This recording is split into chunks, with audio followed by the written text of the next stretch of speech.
In today's video, I will walk you through how to download your transaction history on Bitfinex. Downloading your transaction history is a convenient way to keep a personal record of your account activity. Whether you need it for bookkeeping, tax reporting, performance tracking, or simply for your own reference, Bitfinex allows you to generate reports containing your transaction data. To begin, navigate to the Wallet section of your Bitfinex account. This is where you can view your balances and access additional wallet management features. From here, go to Reports and click it. Next, scroll down, and on the lower left, you will see a button, Download Bitfinex Reports. Click it, and it will automatically download all the reports.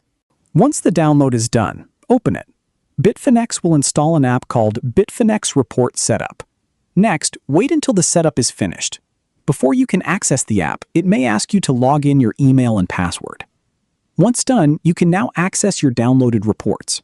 From here, you may see your deposits, withdrawals, transfers, and other wallet activity. Select the Wallet or Ledger report. If you need records of your completed trades, choose the Market History report instead. Regularly downloading your transaction history is a good way to maintain organized financial records. It also provides an easy reference if you ever need to review previous account activity or share transaction information with an accountant or financial professional. And that's how you can download your transaction history on Bitfinex. By generating the appropriate report, selecting the correct date range, and downloading the completed file, you can keep accurate records of your account activity whenever you need them.